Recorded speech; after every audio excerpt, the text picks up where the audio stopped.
I would like to start with a little apology. The first speaker, Dr. Shahid bin Ali Ibn-Ali, has excused himself due to health issues, so he won't be able to speak. Normally, we are going to have 15 minutes for each speaker, but due to the first speaker not being present at this time, I have decided to extend extend the speeches to 20 minutes per person. So this will give you a little bit more time to present your papers, inshallah. I would like to start with our, I will just, follow the names that I have in front of me. So we will start, inshallah, with Dr. Mohd Kutubuddin. If you can start, inshallah, Dr. Kutubuddin, and then you can go to the next one. I share screen share first.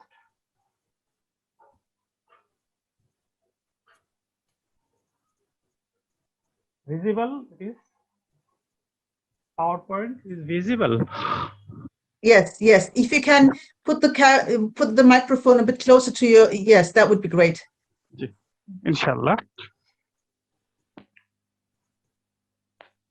Bismillahir Rahmanir Rahim. Alhamdulillahi Rabbil Alameen.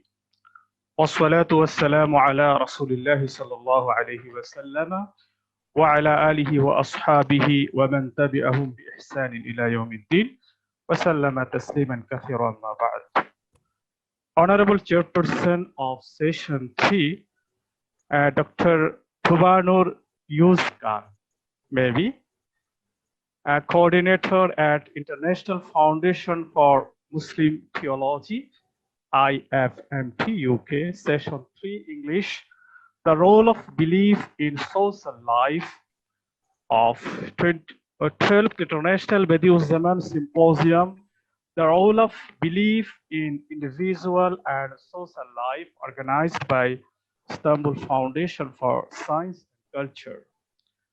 Distinguished participants, professors, doctors, Shahid bin Ali Ibn-Ali from Kenya, Muhammad Zulqarnain from Pakistan, Nabila Huringiin from Indonesia, and Ramatu Buba from Nigeria. I am Dr. Muhammad Kutubuddin from Bangladesh, lecturer Islamic Studies, Bangladesh Open University. I'm very glad to attend in this symposium and talking about great scholar Bediuzzaman Sayyid Nursi, rahmatullahi alayhi. Alhamdulillah again. My topics is significance of family and kinship in Muslim society, Risala-e-Nur approach. My topics have eight subtitles, including introduction and calculation. First introduction to introduction. First, I have started my articles, abstracts, keywords. Dr. Kutubuddin, very sorry to interrupt. Now the microphone is too close. I've been warned. Can you just, yeah, thank you. Okay, thank you. Introduction, family and kinship. Second subsection. Third subsection is my article. Concept of family and kinship in Islam. Fourth, Muslim society. Fifth, Risala-e-Nur. Sixth, significance of family and kinship in the Muslim society. Sixth, seventh, Risala-e-Nur approach about significance of family and kinship plus conclusion. So actually, I have a few knowledge about Sayyid Bediuzzaman, Sayyid Nursi, but I have tried to share something. First, my abstract is abstract. Family is the foundation and heart of every Muslim community. In Islam, marriage and the formation of a family are greatly promoted. In most cases, a traditional Muslim family refers to an extended family. Extended family means parents, children, grandparents, and other older relatives are frequently included. Islamic family means extended family. Then kinship. Kinship is a social connection centered on the bond between parents and offspring and is based on blood ties. Marriageable connections are also considered kinship. The importance of kinship and sustaining familial connection is evident in the Quran's and Hadith's teachings. Allah doesn't like those who are severing the ties of kinship. In the Holy Quran, Allah Almighty says in Surah Nisa, verse number 1, and fear Allah wattaqullah alladhi tasa'aluna bihi wal arham. And fear Allah through whom you demand you mutual rights, and don't cut the relations of the Om's kinship. Arham means kinship, relationship, relatives. This verse shows that maintaining the ties of kinship is obligatory. In this article has highlighted the definition of family, kinship, types, and significance of family and kinship in the Muslim communities in the context of the Quran Sunnah and the approach of great Islamic scholar Bediuzzaman Said Nursi Rahmatullahi alayh. Descriptive and analytical methods have been followed in this article, making the family the center of religious practice following Islamic culture in the family, cooperating to preserve the family ties, upholding Islamic cultures in every familial and social program, establishing women's status and rights in the family have been discussed at the article. Earlier, I have mentioned the subtitle of my articles. This is keywords. Keywords of articles. 6. Family, kinship, marriage, Muslim community, Quran and Sunnah, Bediuzzaman, Said, Nursi. These six words is keywords. Inshallah, I will discuss about this matter. Introduction. Religious and family have been closely linked since the earliest periods of human history. Muslim believes that family life is the foundation of human society that provides a safe, secure, healthy, and nurturing environment for both parents and growing children. The best place to maintain and develop human qualities like love, kindness, compassion, and affection is in family. This is the family. That's kinship. Kinship ties are formed by two types of bonds, those formed by marriage and those formed through descent, which is socially acknowledged linkage between ancestors and these descendants. The Holy Quran and Hadith of Prophet Muhammad sallallahu alaihi wasallam, peace be upon him, have given great emphasis to family and kinship. In this regard, Bediuzzaman said Nursi's approach is so significant. Nursi has drawn a nice picture of the family and kinship of Muslim society. We have tried to discuss in this article the concept of family and kinship according to the Quranic view and the approach of great thinker Bediuzzaman Said Nursi Rahmatullahi alayhi.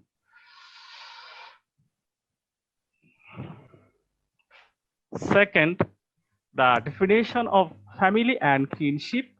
This is general definition. A family is a group of people who are linked by marriage, blood, or adopting, living in the same household, interacting with each other in their different social positions, which are often that of spouses, parents, children, and siblings. A family group should be distinguished from a household which may include boarders and roomers living in the same residence. It should also be distinguished from kindred, which also refers to blood illness because kindred can be separated into numerous houses. At its most basic, then our family consisted of an adult and his or her offspring. Most commonly, it consists of two married adults, usually man and woman. Even though the family is a universal institution, its structure and the scope differ from one civilization to the next.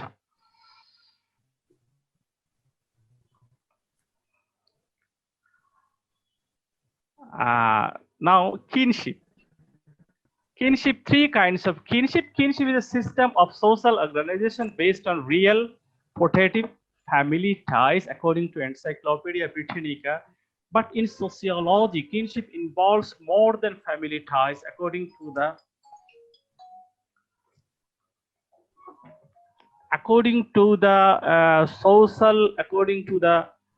social group. Sorry, kinship is one of the most important organization components of society. The social institution ties individuals and groups together and established a relationship among them. A kinship, three types. These three types of kinship. Three types of kinship we found. Number one, congenial, final, and social. Consanguineal, according to the sociology group, this kinship is founded on blood or birth. A final, marriage is the foundation of this kinship. Third, social. There are also social kinships in which people who are not related by blood or marriage have a tie of kinship. According to this concept, two persons from separate culture might share a familial relationship based on religious affiliation or social, like we are also a kinship or family according to the religious religious bonding. The second concept of family and kinship in Islam. We know the first family came into existence with the creation of the first man and woman, Adam and Hawa alayhi salatu wassalam, peace be upon them. In this regard, Quran says, Al-Quran, Surah Nisa, number 1, we know well, Allah Almighty said, O Adam, dwell you, your wife, in paradise and eat both of you freely with pleasure and delight of things therein as whenever you will, but come not near this tree of you, both will be the zalimun, wrong deeds. Al-Quran, Surah Al-Baqarah, verse number 35. There is another verse, I mentioned a hadith about the family and kinship. The Messenger of Allah, it was narrated by Aisha radiallahu ta'ala anha, said, marriage is part of my sunnah, and whoever does not follow my sunnah has nothing to do with me. Sunane Ibn Majah, book 9, hadith 1990. Okay, next slide.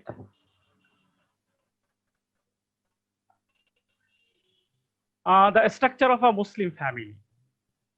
There is a many structure of Muslim family, like relations based on consanguinity includes number A, B, C, D, D, next 1, 2, 3, 4.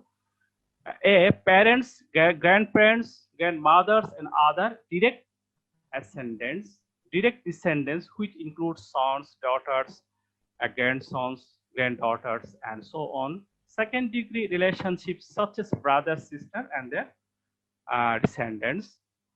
the sisters of the father of our mother, not their daughter or other descendants. Those based on finally include mother-in-law, wife's daughters, son's wife, stepmothers. This is true extended family as well as the center of uh, all connection. Actually, the family structure of Muslim family is large, and we mentioned earlier that it is an extended family.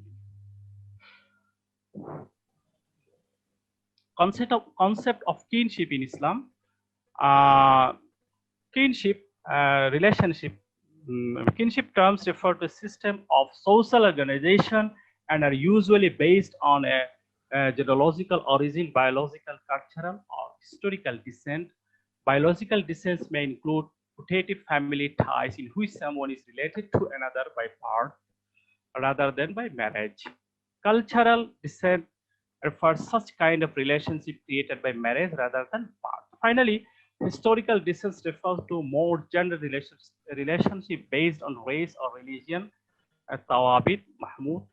Islam enjoys fair and friendly treatment, all relatives, within the limits of justice and considers these an act of great pursuit and goodness. Rahman Afzalur Rahman, the famous writer, 1980. Next slide.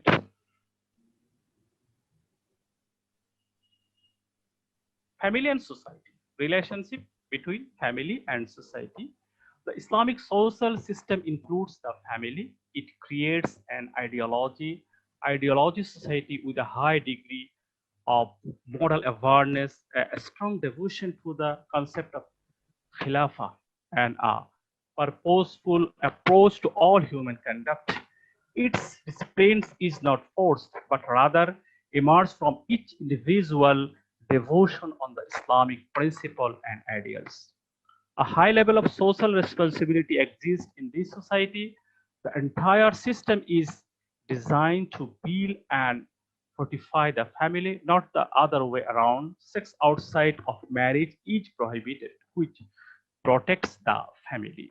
Fornication, zina has been prohibited and declared a criminal offense. All routes leading to this evil have been closed, and anything that prefers the way or it has been checked and removed.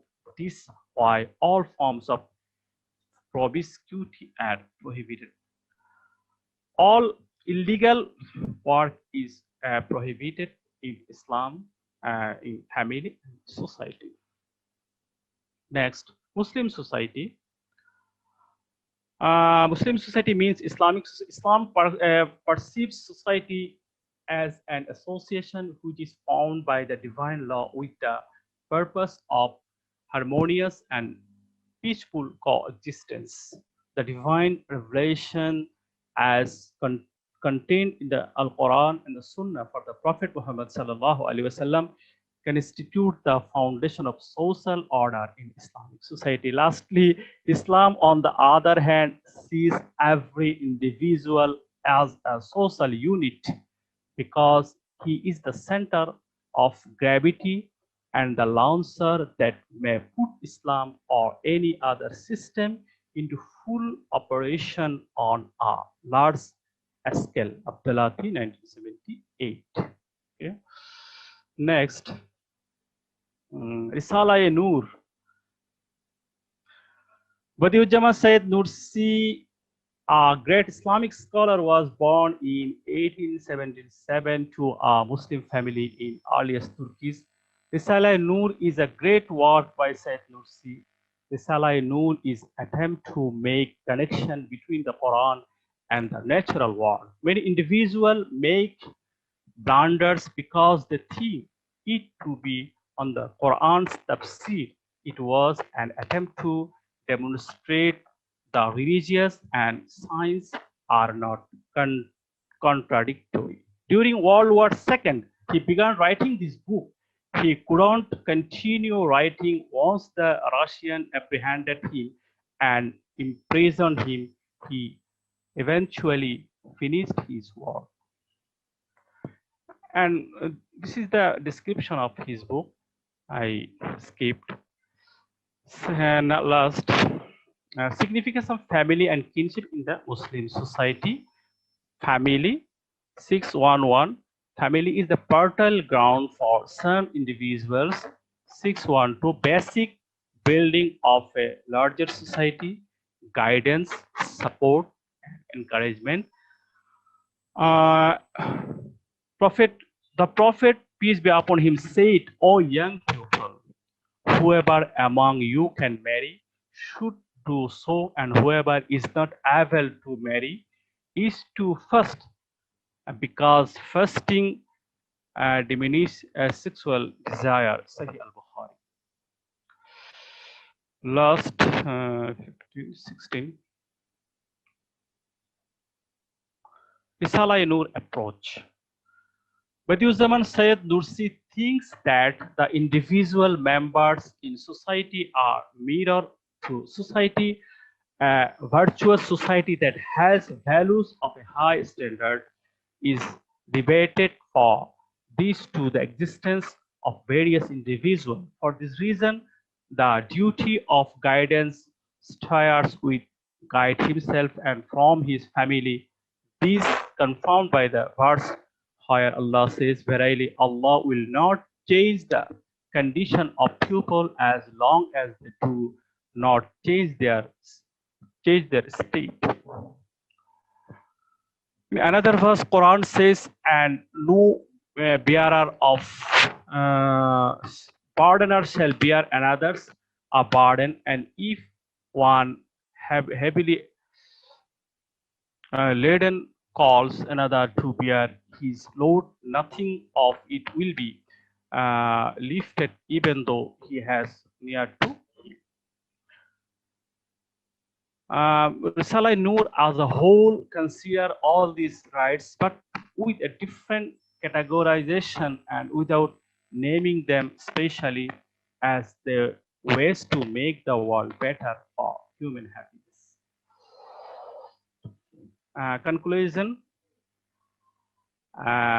Bediuzzaman said Nursi was a multi-talented scholar, a brilliant Quranic commentator, an educator, and a global leading pointer. Said Nursi was a Muslim who dedicated his life to Islam and Muslims. His ideas and works are also extremely powerful, having a major impact on the health of civilization and the Muslim Ummah, and behind more successful in real peace between Islam and the contemporary world. His book Risala-e-Nur is a great torch to enlighten the whole of mankind, especially for the Ummah. He highly explained faith and worship related to family, kinship, and social issues to train individuals as well as societies. He never supports aggression, extremism, radicalism, and terrorism for the Ummah, which unfortunately take place in the contemporary Muslim world. Nursi had been successful in saving the Imam of millions of people in Turkey and across the world. Ethics and values are the moral or spiritual guidance of the Islamic society. These are also the essence and basic of civilization. Nursi uphold the ideas of moral values with the integration of sincerity, taqwa, frugality, tawakkul, and in every sphere of life. He believes that to build of a rich family, kinship, and happy Islamic society, we should change our character, leaving extremes through and ideas. Finally, this system will also be recognized as a role model for the other nations and religious communities. A good relationship between family and kinship will establish peace, harmony in the Muslim society as well as contemporary unrest world. Thank you all. I have completed my presentation. Jazakumullah khairan. Ma'as salama. Assalamu alaikum wa rahmatullahi wa barakatuh. Thank you very much, Dr. This was Dr. Mohd Uddin from the Open University, Gazipur, Bangladesh, and he has talked about the significance of family and kinship in Muslim communities, Islamic perspective, and Bediuzzaman Said Nursi's observation. Thank you very much, Dr. Uddin. Interesting presentation. In fact, I have a few questions that I might ask maybe at the end of this session. I will now continue with our next speaker, Dr. Muhammad Zulqarnain, who is from the International Islamic University, Islamabad, Pakistan. And his topic is the interpretation of diverse dimensions of faith by Bediuzzaman Said Nursi and its impact on reawakening Muslim societies. In his presentation, Dr. Muhammad Zulqarnain's study addresses four main dimensions of the topic. The first one is the interpretation of different dimensions of faith by Nursi. The second one, Nursi's methodology of Islamic reawakening. The third one is Nursi's endeavor and its role in reawakening Muslim societies. And the fourth one is the proposed framework for reawakening Muslim societies in present times. I will give the stage to you now, Dr. Zulqarnain. Welcome. Thank you very much. In the name of Allah, the most beneficent, the merciful. First of all, I would like to pay special thanks to our honorable chairperson of this session, as well as respected presenters, organizers of this beautiful conference on Bediuzzaman Said Nursi, rahimahullah. The topic of my presentation is interpretation of diverse dimensions of faith by Said Nursi and its impact upon reawakening Islamic or Muslim societies. The topic is a bit long, but inshallah, I will try to make it understandable to all the audience, inshallah. And I have divided my presentation into these points, as you can see.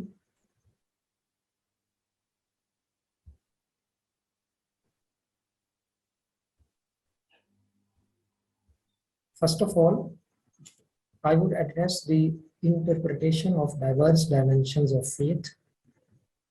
I mean the meanings of faith to Bediuzzaman Nursi. Secondly, what was the Nursi's methodology which he adopted to reawaken the Muslim societies? And thirdly, what was the impact of his teachings, his scholarly work into the society? And after this, I would move towards conclusions and recommendations. And the very significant point of my presentation is what should be the modified framework for reawakening Muslim societies in our times. What should religious scholars do in the present era to reawaken the Muslims for the Renaissance and for the dignity which they have lost for 2 or 3 centuries? So this is the very significant point of my presentation. According to Nursi, the faith is a dynamic motion which is not a static concept, as some scholars have presented the concept of faith in an abstract way. But when we go to the scholarly work of Nursi, we see the faith which seems a dynamic motion. It's a source of, I have extracted some points from his writing that what is meant by faith according to Nursi. So he says, faith is a source of light for mankind and universe. He says that it is illuminator and happiness for this world and hereafter. Faith is the foundation of life, or you can say Iman is the foundation of life, but it is the life of life. It is the illuminator of present and future. Faith is the holy medicine for our disease, every disease. It's a source and nourishment for morals and good qualities for all aspects of civilization and culture. It is the origin of good manners. It is the highest and most accurate of all sciences and foundation of sciences. And it makes man caliph of God on the earth, make him responsible and accountable for all his sayings and deeds. So by these points, we can imagine that what the faith is meant by Nursi. He has taken the faith as a source of motivation, as a source of catalyst, which change our patterns of thinking and pattern of our behavior. And our whole life is influenced by the faith. So Nursi has presented the multi-dimensional meanings and aspects of faith, as you can see in these points. After studying the literature of Nursi, what I expected and I concluded that the Nursi's methodology of social change and reawakening Muslim societies was based on these salient points. Number one, he was of the view that change should come from bottom to top, rather than the channel of politics. And his strategy for reformation was starting from the individual and ending toward the social reforms. So first of all, he emphasized to reform the individual. He diagnosed the diseases and the drawbacks in the ethics and morality of an individual and pointed out the methodology that how an individual can be reformed. And he strongly emphasized on this point, if an individual will be reformed, the society will automatically be reformed. So his strategy, his methodology moves from individual to social. His methodology does not refers to the channel of political change, but he is more interested in the reforming of an individual than the state and society. Then one of the most important feature of his methodology that he argues to establish his point of view by logical reasoning.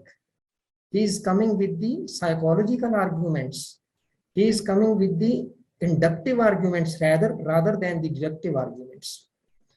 And likewise, he is bridging the Islam, science, and modernity. As we can see that some of the scholars, they are of the view that Islam and science and modernity, they are incompatible with each other. But Nursi is of the view that Islam and science, I'm talking about the scientific facts, not talking about the scientific theories, the facts which are proven on the rational and factual base. So Nursi bridged between the Islam and science. He does not reject the modernity. He does not reject the science, but he builds a strong nexus and strong connection between Islam, science, and modernity. So these are the points, major points of his methodology. And when he talks about the reforms, he says that there are 6 fatal diseases. And then he suggests the remedy, as we can say, the despair. And he suggests for that the hope, spirit of hope. When he talks about the death of honesty, Okay, then he suggests that despair is a fatal disease. Similarly, love of enmity, that honesty is the foundation. Ignorance, for that, he suggests the love, the transmission of tyranny and the transmission of infectious disease to each other. Okay, and finally, he points out the sixth disease as reducing the mission to personal benefit, and he suggests the remedy for this, shura, or mutual consultation. Then he has suggested some pillars of social reforms, that how social reforms can be done. Okay. For this purpose, he has suggested 6 pillars of social peace and progress. The first one is brotherhood. The second is devotion, then care for rights and social solidarity, care for the rights of parents and elders, care of children's rights, and care of patients. Then Nursi's methodology and its impact upon society. When we talk about his major work, we can easily conclude that actually the Nursi appealed the human intellect and spirit. How? That he changed the paradigm of thinking and behavior. He directly appealed the thinking process, thought process, and the spirit of human beings to change the pattern of thinking and behavior. Then he molded the state of disbelief into correct and firm belief, from despair to hope, from lying to truthfulness, from love to enmity, to love for brotherhood, and personal benefit to common interest. Likewise, he presented the holistic structure of life, which was endorsed by the religious, systematic, logical, and scientific arguments.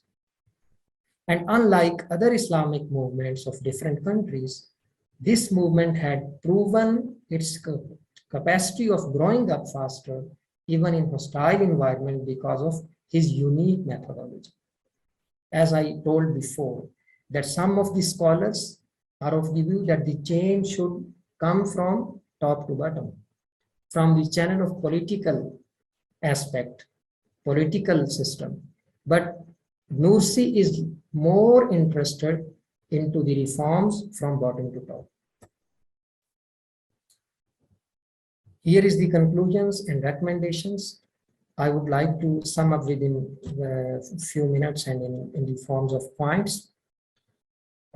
First of all, the Nursi has taken the faith as a dynamic motion, and he has established a strong connection between theory and practice, human thought and human action, belief and behavior, and encouraged man to work with positivities. And the most significant point of his work is he relates each and everything with the faith. He says that the central part and the essence of Islamic Sharia, that is faith, that is Iman. So in this way, he addressed different issues related to education, related to science, modernity, and social reform with respect to faith, and tried to prove and establish this point that correct and strong faith could solve all kinds of issues, whether they are related to the individual life or either they are related to the social life. And secondly, in order to bring social reforms, he suggested the methodology to bring reforms in the individual life first. And then from this individual life, the reforms will be according to the social life. And he, to establish his point and he to support his argument, he, took a lot of modern technology, modern scientific paradigm, including, argumentation and logical arguments and scientific arguments and induction, which influenced the intellectual, social, and political and spiritual grounds, which left a lot of positive consequences into the society. And finally, the application of Nursi's methodology, I mean from top to bottom, from bottom to top change, seemed appropriate to address contemporary problems of Muslim Ummah, including the crisis of moral decay, abuse of intellectuality, education, and racial conflicts, as well as civilizational and cultural challenges. Now, this is my major contribution in this research paper, that what should be the framework, what should be the strategy, what should be the proposed framework to reawaken the Muslim societies and the Muslims in present time. What should be the role of scholars? So, first of all, we as a scholar of Islam or students of Islamic sciences, we should learn and observe this thing, that what is the present condition of Islam. Most of the people in Islamic countries, they are taking the Islam just a set of some rituals or worships. So the comprehensive concept of ibadah, that has been disappeared, that has been removed from the lives of Muslims. This is the very significant point. And when we are talking about, when we are preaching about the Islam, the very first concept which comes into the mind of the people, that is the concept of, okay, offering prayer, performing salah, or giving the charity, or performing the hajj. So the concept of ibadah has been limited to the worships only. So we have to change this concept, and we have to guide the people that our whole life can become the ibadah if we are following the teachings of Islam in our social, political, economic, and family systems. And secondly, in the last centuries, the situation of the globe has been entirely changed. Now, this is the time of computer. This is the time of media. This is the time of ICT.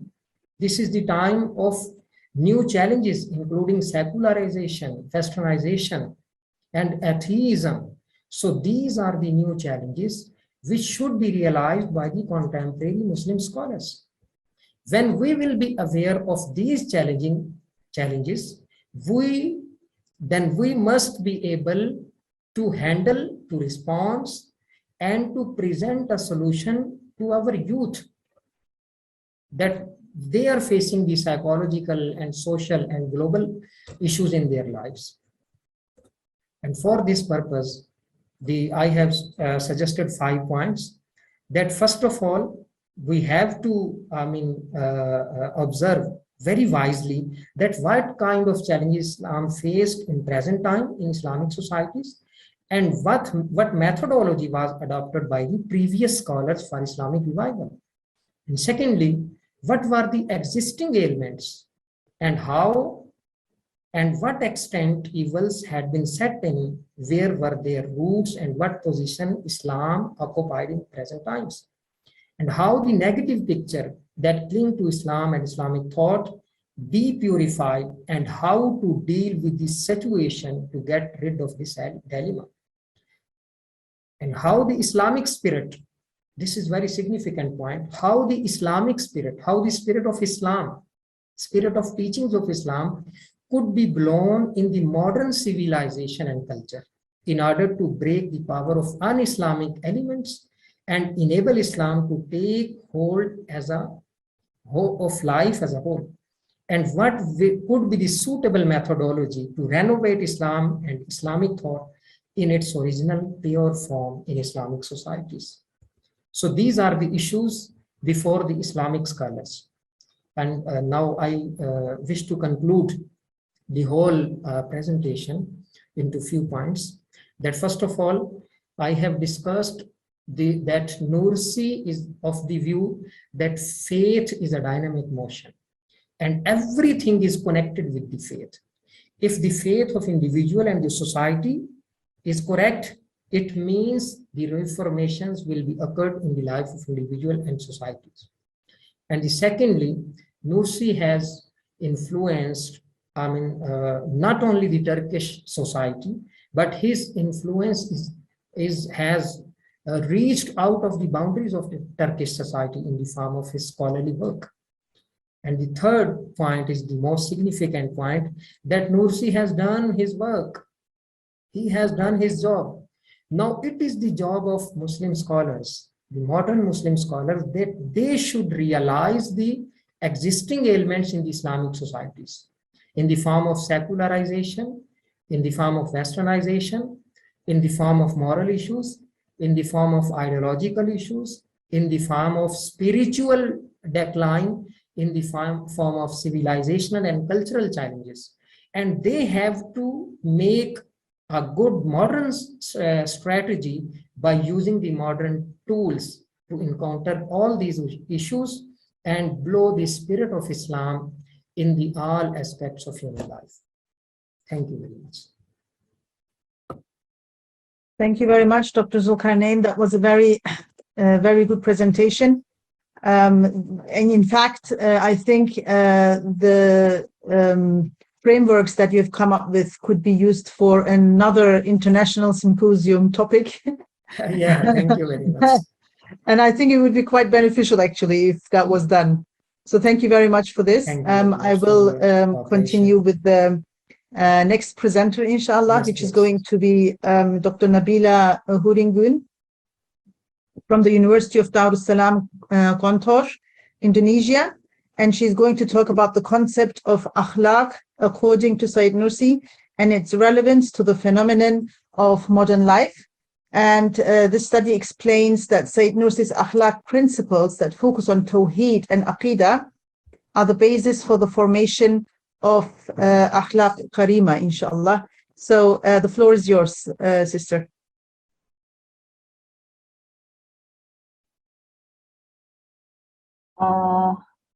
It's clear my voice, madam?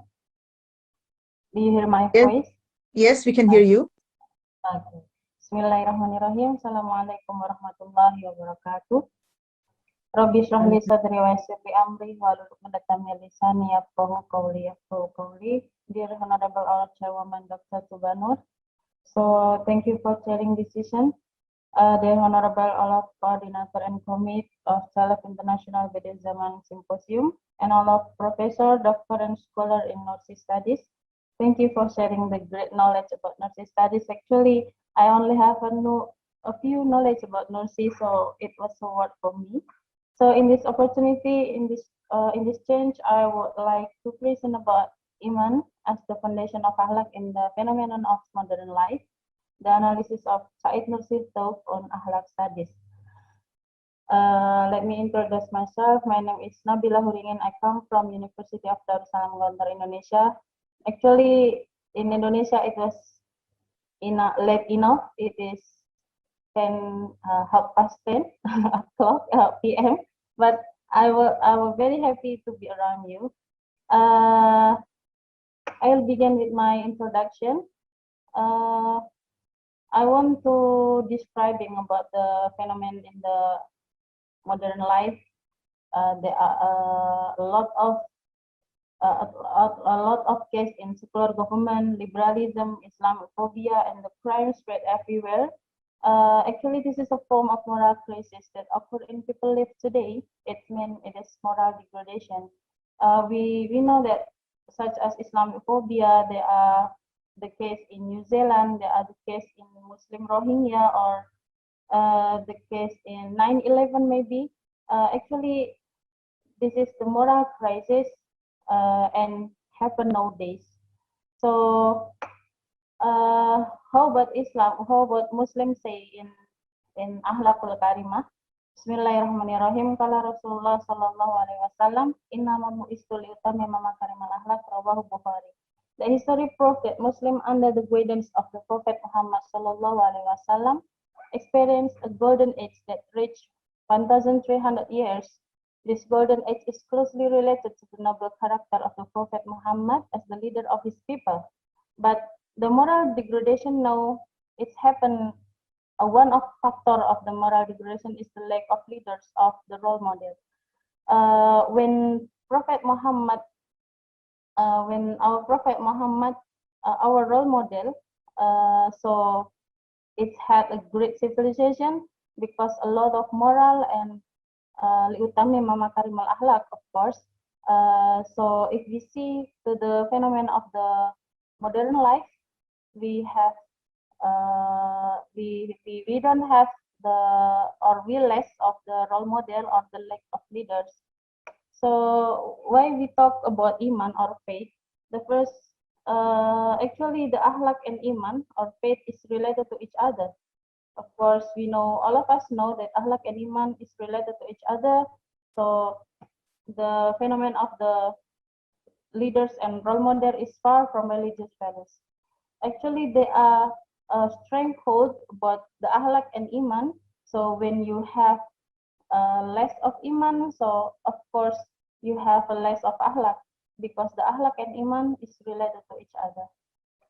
So why we talking about Nursi? Because all of us know he was the important figure in the 12th century. So he also the intelligent and scientific authority as a Sufi and philosopher. So his work also contribute to the civilization of science, especially in building the values of Akhlaqul Karimah. Risalah Nur is a masterpiece that has made a positive contribution to the Islamic world in building moral values, has a qualified scientific authority to be discussed from our side of a scientific perspective, both Islamic studies and modern science. So why I discuss about Nursi and why Akhlaq, because his masterpiece, Risalah Nur, had a positive contribution, had a great contribution to the Islamic world, and it was building from the moral values. So we're talking about the worldview of modern human life. I begin from the secularism. The secularists view they only care about early life and ignore the hereafter, ontologically concerned with material things and ignore the spiritual. The Western secularist and positivistic part pattern make human mere physical and chemical creature who ignore spiritual values. Secular people assume that everything that happens in a world is just a physical, chemical reaction without the presence of a first cause. It means that. In the view of Sayyid Nursi, the ideal human being draw closer to Allah and imitates the attitude and personality of the Prophet. Human who have got moral to the God, human, and the universe. It means that Nursi view that the ideal human is who have a good moral, even to the God, to the human, and to the universe. It is very contradictory with the worldview of modern life at secular, because if secularism is ignorant all of spiritual things, all of metaphysical things. The religion have no role in everywhere. So, except the secularism, in the worldview of modern human life, there are humanism, rationalism, empiricism, and dualism. The Western scientific view of life is finally marginalized religion. Discourse that puts God in the center is limited to theologians, while philosophers are most interested in science. The result of the religious desacralization movement is the marginalization of religion from its central function in public life, and various discourse cannot be avoided. Ontologically, the modern West is also colored by dualism, a perspective on separating a reality. Modern West also adheres to the philosophical view of empiricism, a logical consequence of rationalism and scientism. So we're talking about the Akhlaq to God. There are three Akhlaq to God, human and nature. This is what Sayyid Nursi says. So I begin from the Akhlaq to God. The Nursi view God as the perfect and great essence, incomparable to anything and incomprehensible to reason. The perfection and majesty of God are manifested in the universe, so that it becomes a book that the human race can understand. Allah's perfection in all its aspects is too great for the weak human mind to understand. But Allah's perfection is manifested on the sheet of the universe through His attributes, names, and acts, which are very transparent to be accommodated by the power of human reason. So Nursi said this is the higher concept of faith, that we are as human, we manifest this moral in obedience and piety to Allah. So it means when we talk about God, God is perfect. God has a great essence, so it is incomparable to anything and incomprehensible to reason. But the perfection of God is manifested to the universe, so we can understand with our ratio. So because it manifests on the shape of the universe, it is very transparent to be accommodated by the power of human reason.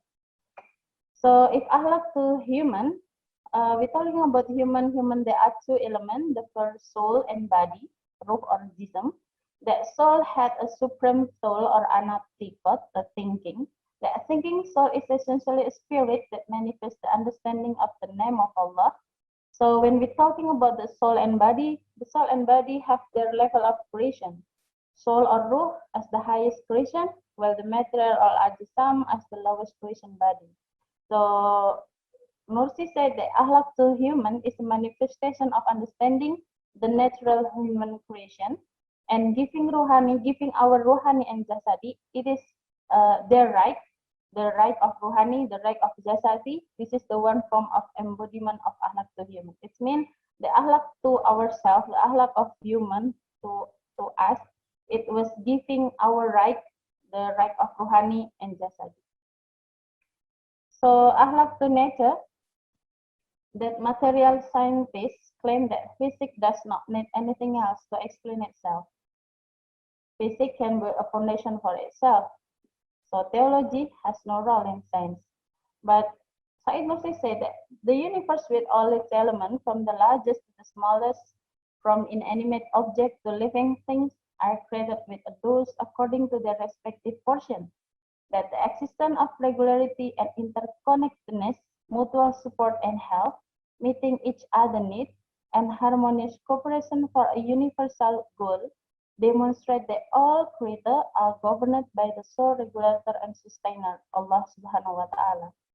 So he writes in his book that pay close attention to the environment around you, like what you find from the universe. Look, there is a hidden force over controlling all of this.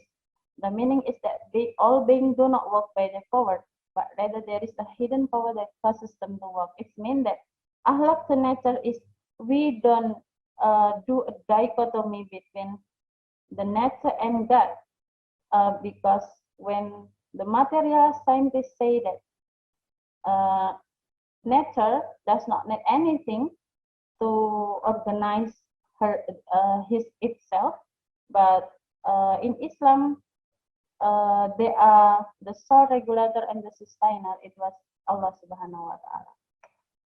So I make this short. I make this conclusion that the principle of Akhlaq according to Said Nursi, there are 1, 2, 3, 4, 5, 6, 7, 8.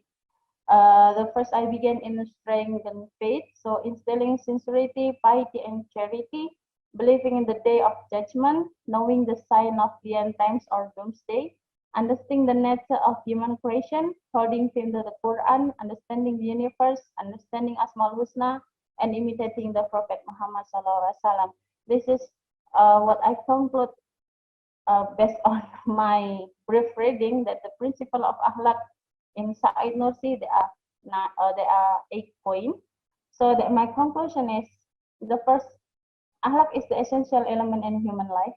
The Akhlaq was a tool that will guide humans to become good human beings according to Allah's command and prohibition. So Said Nursi idea is based on a framework of thinking about strengthening Muslim faith or Iman to uphold all kinds of aspects of life. That faith will lead people to a more noble and perfect life goal. A tree with strong root is a parable of noble character. Moral are the fruit of result of an educational process based on the value of faith. And Said Nursi principle of Akhlaq was relevant to the phenomenon of modern life as the solution of moral degradation in the society. This is as what my background of study in the first. So thank you. Alhamdulillah. Assalamualaikum warahmatullahi wabarakatuh. Thank you very much, Dr. Huringiin, for this presentation. It is very relevant indeed. I was looking for the next speaker, Dr. Ramatu Puba, but I can't see him within the participants, and unfortunately, I don't know where he is. So I'm assuming that he will not be joining us for this session. That's why I would like to just continue at this stage with the questions Q&A session, really. In fact, I do have a question myself to Dr. Uddin. Firstly, again, Dr. Uddin, thank you very much for the presentation. In the presentation, I think you just, due to lack of time, you didn't have much time to link your presentation directly or more elaboratively on Nursi's work. And I was wondering whether you could say a few more words about Nursi's observation on the significance of family kinship, also given the fact that he himself never married. In other words, you know, in terms of sustaining happy families, you mentioned that Nursi suggests to change the character of a person, to change your own character. And I really wonder how that should be possible, you know, for a person. It's quite a difficult thing to do, to change your character in order to sustain happy families. I would really like to hear more about all of these. Thank you very much. Thank you also.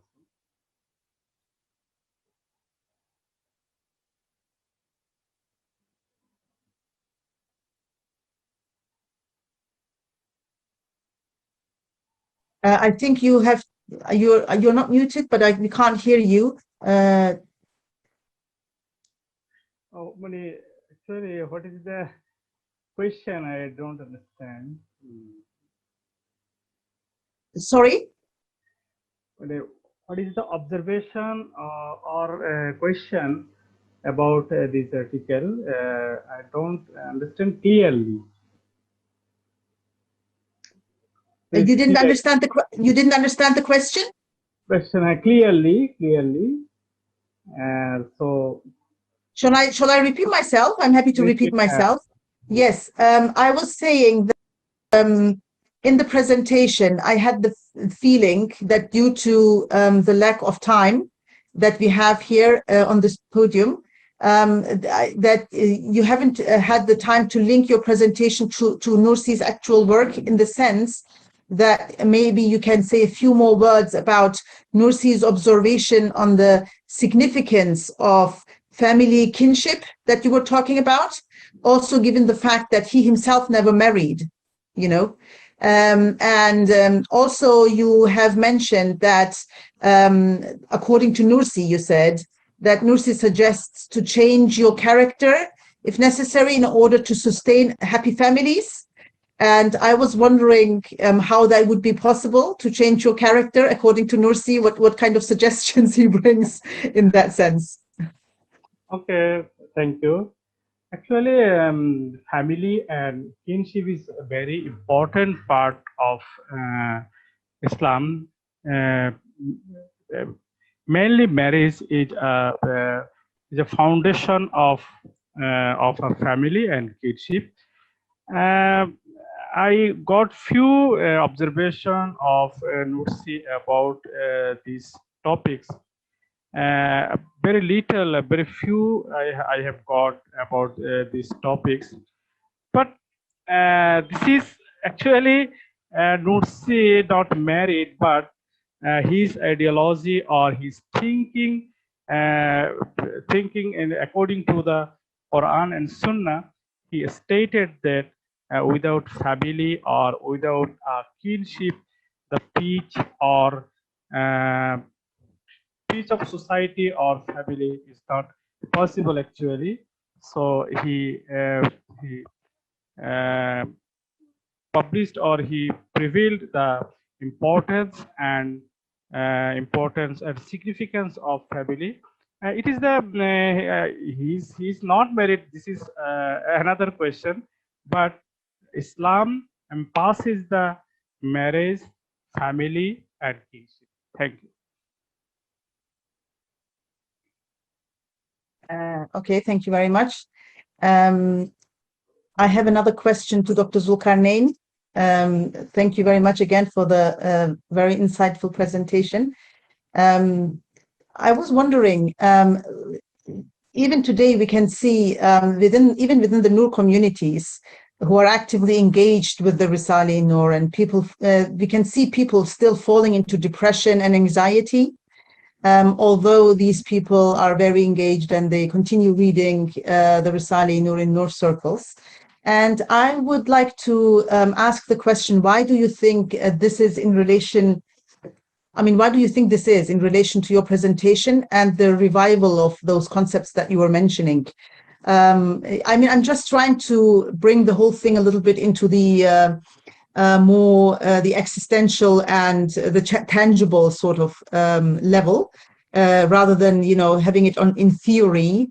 What would be the solutions that you would offer in the light of the Risale-i-Nur, for people who are actively engaged? What are these people missing, in your opinion? What are they missing that they're still falling into depression and anxiety and all those, illnesses that we have in nowadays, especially? Thank you.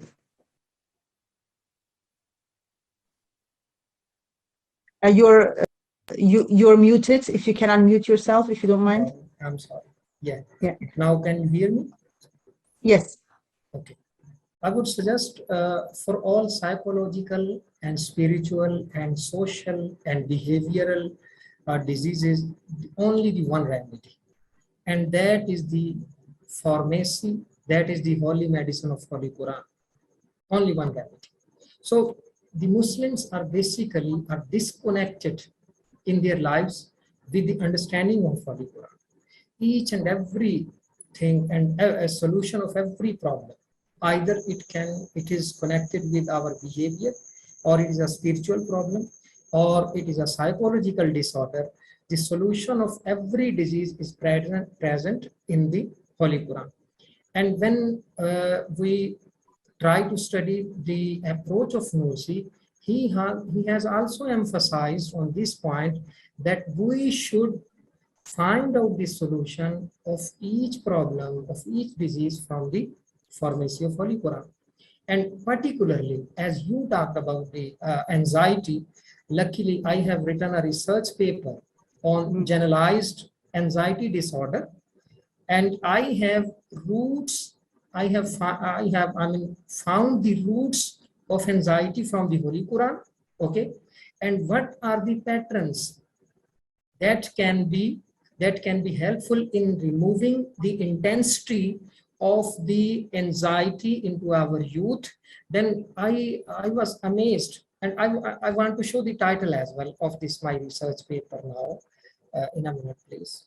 Yeah, here you can see my screen, and this research paper is published from International Islamic University, Malaysia. Quranic exegesis from psychological perspective and application of Quranic therapy in generalized anxiety disorder. So I discussed the concept, this disease, this psychological anxiety, in the light of Holy Quran. And when I started my research, I was wondering that Holy Quran did not only suggest the medicine and the solution of this problem, but when I compared the Quranic solution with the psychological solution, okay, I was amazed that the psychology has suggested only one remedy, okay, but the Holy Quran has suggested the two solutions for this anxiety disease. So this is the problem with the Muslim scholars. I would like to encourage the scholars as well that they should, make a bridge and connection of each problem with the Holy Quran by finding the solution of each problem from the in the light of Holy Quran. So this is the main focus of Nursi's whole literature as well. Mm-hmm. Yes, thank you very much. I would appreciate actually if you could maybe, if you don't mind, sharing this paper with the WhatsApp group that we had, the small group. Yeah, why not? Why? It is published paper. I mean, taking Yeah, the okay. credit of this paper. No issue at Okay. all. Okay, inshallah. Thank you very much. Thank you. Thank you very much. I would like to ask our hosts whether we have received any other questions from the public, maybe through YouTube or any other channel. Let's see if anybody is going to tell us. Okay, doesn't seem to be like that. Do you have questions to each other that you would like to pose? Because we still have, a few minutes that we can spare. It's our pleasure to finish in time, and usually when the speaker speaks, the scholar takes a lot of time. Okay, I would like to thank every one of you for joining, especially in this very late time for those who are joining from Indonesia, especially, and and it has been a very insightful podium. Thank you very much. It was a pleasure to be here with you all. Thank you very much. I would Have also a pay my restful evening, special inshallah. thanks to you and the presenters and organizers of these beautiful conferences, that they had provided us the opportunity to present our views. And especially the most interesting thing for me is that I got familiar with the literature of Sayyid Nursi and his approach to bring the reforms in the individual as well as social lives. It is very interesting for me as well. Thank you. Yes. Thank you very much. Assalamu alaikum, everyone.